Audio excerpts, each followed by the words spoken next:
खास श्री स्वामी समर्थ भक्तांसाठी उपयुक्त माहिती व्हिडिओ शेवटपर्यंत बघून एक लाईक करा स्वामींसाठी. स्वामींना कोणता नैवेद्य प्रिय आहे? श्री स्वामी समर्थांना साधा नैवेद्य आवडतो. पिठलं, भाकर, दूध, साखर, केळी, बर्फी किंवा मग दुधीचा हलवा. खरा नैवेद्य म्हणजे भक्तिभाव व स्वच्छ अंतःकरण याने स्वामी प्रसन्न होतात.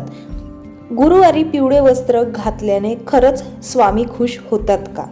तर होय.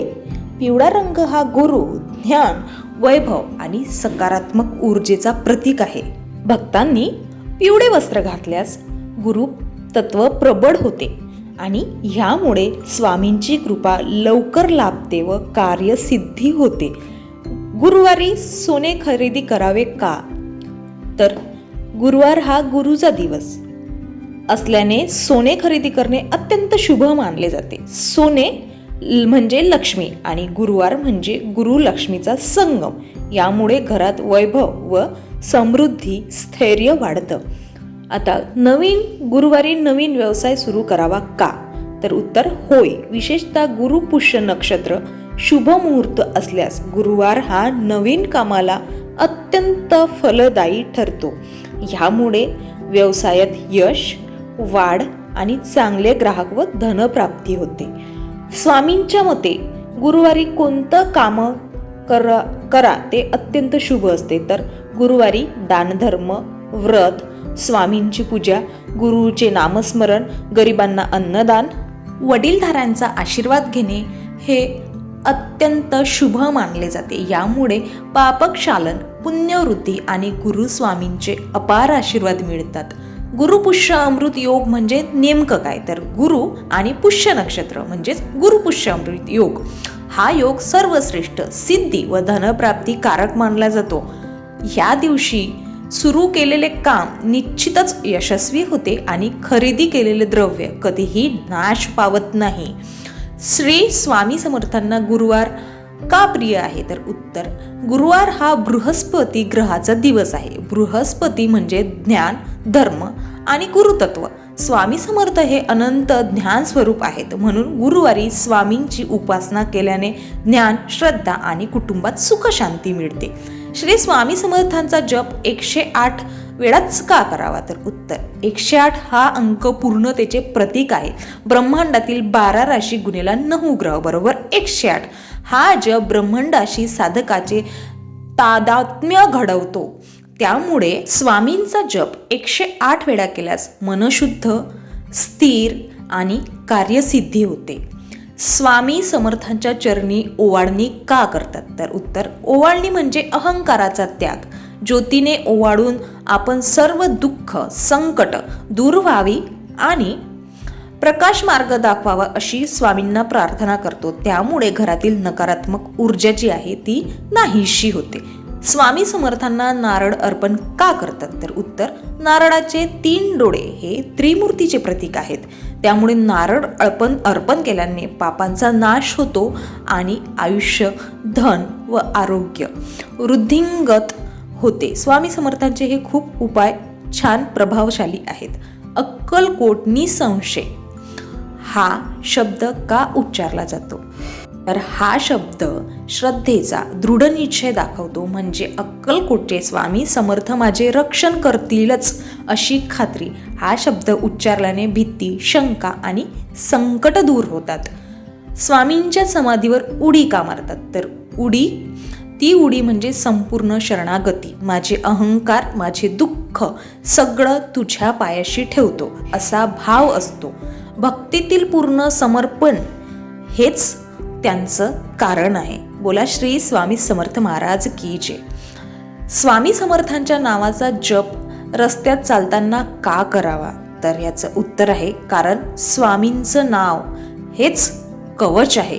प्रवासात अपघात, संकट, वाईट दृष्टीपासून संरक्षण व्हावे म्हणून स्वामींचा जप चालताना नक्की करावा. स्वामी समर्थांना बेलपत्र का आवडतं? तर उत्तर आहे बेलपत्र हे त्रिगुणांचं प्रतीक आहे. सत्व, रज आणि तम. स्वामी समर्थ हे त्रिगुणातील आहेत. बेलपत्र अर्पणाने मनशांती मिळते आणि धनलाभसुद्धा होतो. स्वामी समर्थांच्या दर्शनानंतर तुळशीपत्र का घेतात? तर उत्तर, तुळशी ही पवित्रता, आरोग्य आणि लक्ष्मीचं प्रतीक आहे. ती प्रसाद रूपाने घेतल्यास घरात लक्ष्मी टिकते आणि घर रोग निवारण होते. घरात स्वामी समर्थांची आरती का करावी? आरती म्हणजे दिव्याने अंधकार दूर करणे. स्वामींची आरती केल्याने मनातील अज्ञानाचा अंधार दूर होतो आणि जीवनातील सुद्धा अंधार दूर होतो, सोबतच जीवनात प्रकाश सुद्धा येतो. श्री स्वामी समर्थ नेहमी भिवू नकोस मी आहे असं का म्हणाले? तर कारण स्वामींच्या उपस्थितीत भीती, संकट, अडथळे हे काहीच राहत नाही. भक्ताला निश्चय व धैर्य द्यायचं हे त्यांचं वचन आहे. आता गुरुवारी व्रत करणे का शुभ मानलं जातं? तर उत्तर आहे, गुरुवार हा बृहस्पती ग्रहाचा दिवस आहे. बृहस्पती म्हणजे ज्ञान, धर्म, गुरु व समृद्धी. ह्या दिवशी केलेले व्रत ज्ञान, धन व संतती सुख आपलं वाढवतं. श्री स्वामी समर्थांना अक्षता का अर्पण करतात? तर उत्तर आहे, अक्षत म्हणजे पूर्णत्व, शुभत्व आणि मंगलाची निशाणी. स्वामींना अक्षता अर्पण केल्याने घरात सुख, शांतता आणि आपल्या आयुष्यात खूप मोठ्या प्रमाणात स्थिरता येते. देवळात नारळ फोडण्यामागे काय रहस्य आहे? तर उत्तर आहे, नारळाचं बाहेरचं खरखरीत कवच म्हणजे अहंकार व अज्ञान. नारळ फोडणे म्हणजे आपल्या अहंकाराचा त्याग करून देवापुढे शरण जाणे, म्हणून देवळात नारळ हे नेहमीच फोडत असतात. श्री स्वामी समर्थांना अक्कलकोट स्वामी म्हणून का ओळखलं जातं? तर उत्तर आहे, कारण त्यांनी अक्कलकोट येथे दशके वास्तव्य केले, म्हणजे खूप दिवस राहिले, असंख्य भक्तांचे जीवन पालटवले, त्यामुळेच त्यांचं नाव अक्कलकोट स्वामी पडलं. स्वामींना पादुकांचा जप का महत्त्वाचा आहे? तर उत्तर आहे, पादुका म्हणजे गुरूंची चाललेली वाट. पादुकांचा जप भक्ताला योग्य दिशा आणि गुरुकृपा सोबतच संकटातून निघण्याचा मार्ग दाखवतो, म्हणून स्वामींना पादुकांचा जप महत्त्वाचा आहे. गुरुवारी देवघरात दिवा लावल्याने काय होतं? तर उत्तर आहे, दिवा म्हणजे प्रकाश आणि सकारात्मक ऊर्जा. गुरुवारी लावलेला दिवा तुमच्या घरात सुख, समृद्धी आणि लक्ष्मीचं आगमन करते, सोबतच घरात तुमच्या सुख शांती सुद्धा वाढवतो. स्वामींना बेलपत्र अर्पण करणं का श्रेष्ठ आहे? तर उत्तर आहे, बेलपत्र हे पवित्र, शीतल आणि दैवी मानलं जातं. ते अर्पण केल्याने मनाची शांती मिळते आणि आपल्याला लागलेले दोष हे दूर होतात, म्हणून स्वामींना बेलपत्र अवश्य अर्पण करा. स्वामींचा दत्तावतार म्हणून गौरव का केला जातो? तर उत्तर पहा, कारण श्री दत्तात्रेयांच्या तत्वांचं मूर्त स्वरूप म्हणजे श्री स्वामी समर्थ. त्यांनी ज्ञान, भक्ती आणि योग मार्गाने भक्तांना मुक्तीचा मार्ग दाखवलेला आहे.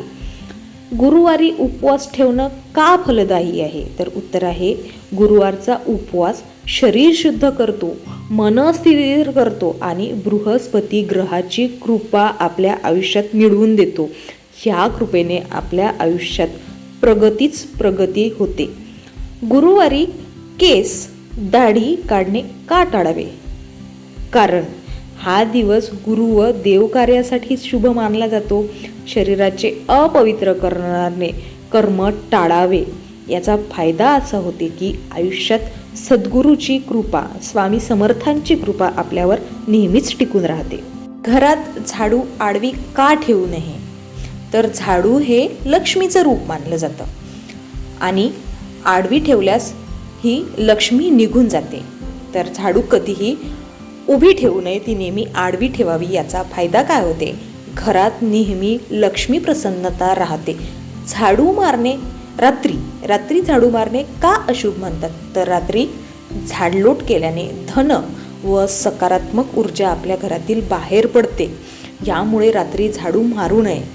याचा फायदा घरातील धन जे आहे आपलं ते नेहमीसाठी टिकून राहते. अंघोळीनंतर देवपूजा का करावी? तर उत्तर खूप सुंदर आहे. शुद्ध शरीर आणि मनाने केलेली पूजा देवाला खूप प्रिय असते. याचा फायदा आपलं पुण्य व आरोग्य यात वाढ होते. घरात लक्ष्मी टिकून राहते आणि बऱ्याचशा अडचणी दूर होतात. जेवणाआधी देवाला नैवेद्य दाखवूनच का खावे? तर उत्तर कारण अन्न हे देवाचा प्रसाद मानलं जातं. याचा फायदा अन्न पवित्र होतं व घरात समाधान नांदतं. आपल्या स्वामी समर्थांचे हे अत्यंत प्रभावी उपाय आहेत. त्यांनी रोजच्या जीवनासाठी सांगितलेले आहे. ते नक्की करत जा. व्हिडिओ शेवटपर्यंत बघितल्याबद्दल तुमचे मनापासून खूप खूप आभार. व्हिडिओ आवडला असेल तर एक लाईक आणि कमेंट करा आणि असेच नवनवीन व्हिडिओ पाहण्यासाठी आपल्या चॅनलला सबस्क्राईब करायला विसरू नका. श्री स्वामी समर्थ.